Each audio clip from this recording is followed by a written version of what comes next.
Assalamualaikum warahmatullahi wabarakatuh. Perkenalkan, nama saya Widya Astuti, Prodi Pendidikan Agama Islam, semester 4, Fakultas Agama Islam, Universitas Muhammadiyah Palangkaraya.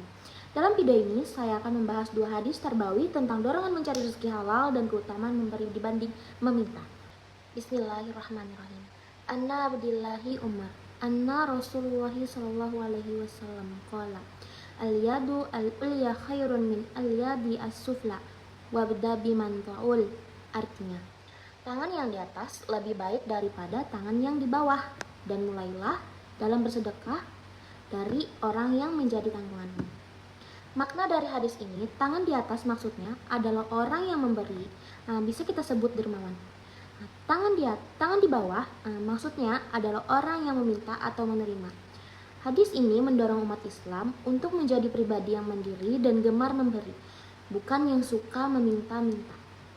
Mulailah dari orang yang menjadi tanggunganmu, menekankan bahwa tanggung jawab utama dalam sedekah dan bantuan sosial dimulai dari keluarga sendiri.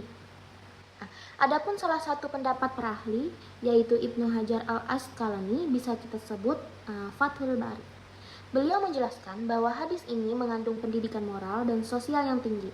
Tangan di atas lebih utama karena menunjukkan kemampuan, keberdayaan, dan empati.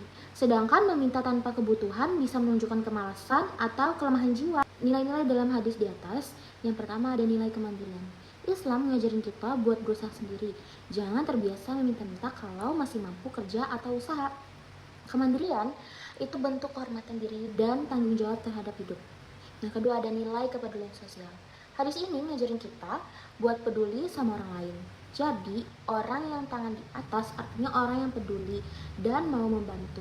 Memberi ke orang lain itu bentuk kasih sayang atau empati dalam Islam. Yang ketiga ada keluarga sebagai prioritas. Mulailah dari orang yang menjadi tanggunganmu. Artinya, bantu dulu keluarga sendiri sebelum bantu orang lain. Tanggung jawab sosial dimulai dari rumah. Yang keempat ada nilai keutamaan sedekah. Hadis ini nunjukin bahwa sedekah itu lebih mulia daripada meminta. Dengan memberi, harta jadi berkah dan jiwa jadi tenang. Yang kelima ada nilai harga diri dan martabat. Orang yang terus meminta tanpa alasan yang jelas, bisa merendahkan dirinya. Islam ngajarin kita jaga martabat. Jadi pribadi yang kuat dan bermartabat. Hadis ini juga bisa kita aplikasikan dalam berbagai konteks kehidupan kekinian seperti sekolah, keluarga, media sosial, kepemimpinan, dan lain-lain.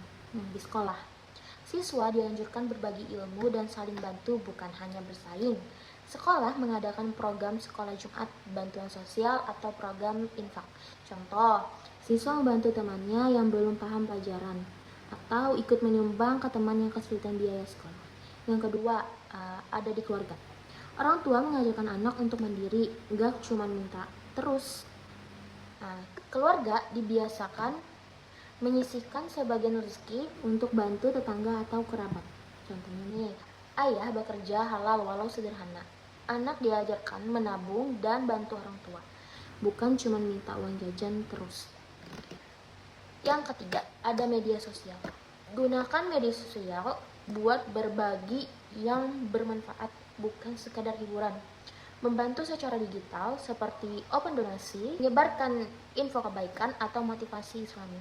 Contoh, seseorang share tips belajar atau info lowongan kerja yang halal atau ajaran sedekah online untuk korban bencana. Yang keempat ada kepemimpinan. Pemimpin lebih mengutamakan melayani rakyat daripada menuntut dihormati. Menjadi pemimpin yang memberi solusi, bukan membebani.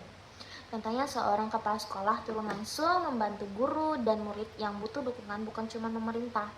Yang kelima, ada dalam kehidupan sosial masyarakat.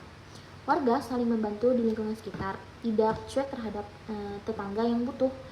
Aktif dalam kegiatan sosial seperti gotong royong, bantu fakir miskin, dan lain-lain. Contohnya, saat ada tetangga sakit atau karena musibah, warga langsung patungan dan datang membantu tanpa harus diminta. Kesimpulan dari hadis ini mengajarkan kita supaya jadi yang memberi bermanfaat dimanapun berada, maupun di sekolah, di rumah, media sosial, bahkan saat jadi pemimpin. Karena pengalaman pribadi saya. Suatu hari ada teman satu kelas yang gagal bekal dan malu buat minjem uang.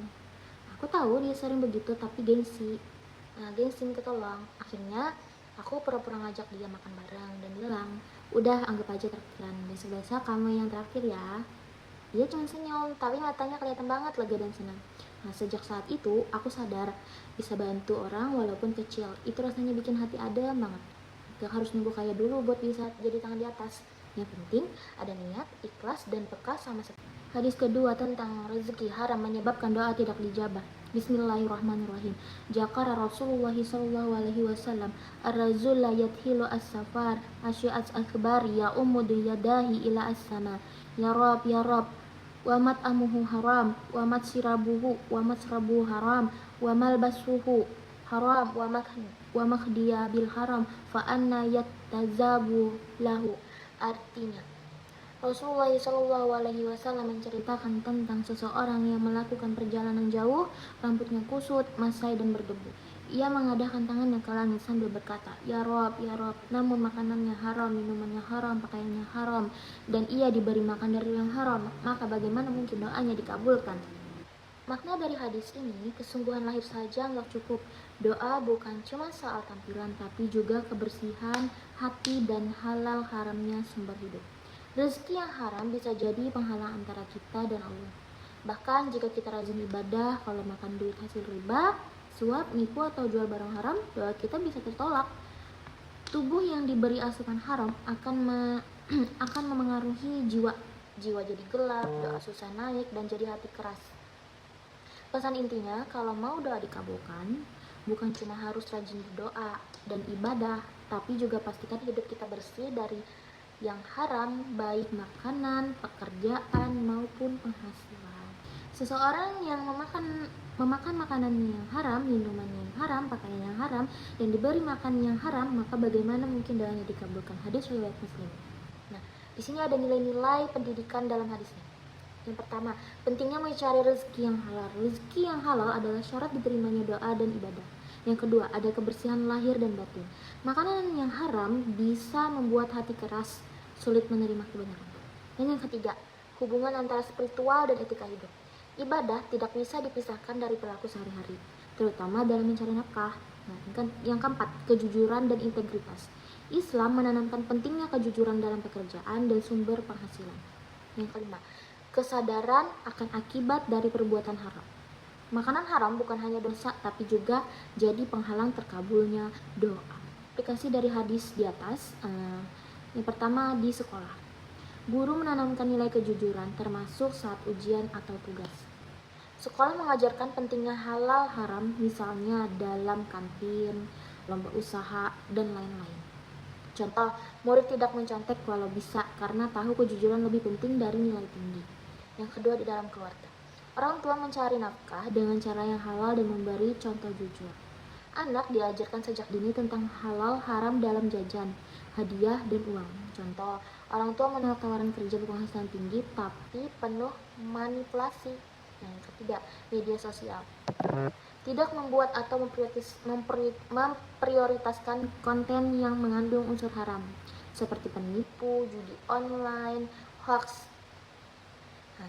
Mengedukasikan followers tentang pentingnya rezeki halal. Contoh, influencer menolak endorse produk yang meragukan kehalalannya. Yang keempat, dalam kepemimpinan. Pemimpin memberi contoh kejujuran, tidak menerima suap, tidak korupsi, mengatur anggaran dengan jujur dan transparan. Contoh, kepala sekolah menolak proyek yang melibatkan markup demi menjaga amanah. Kesan dan pelajaran yang bisa diambil.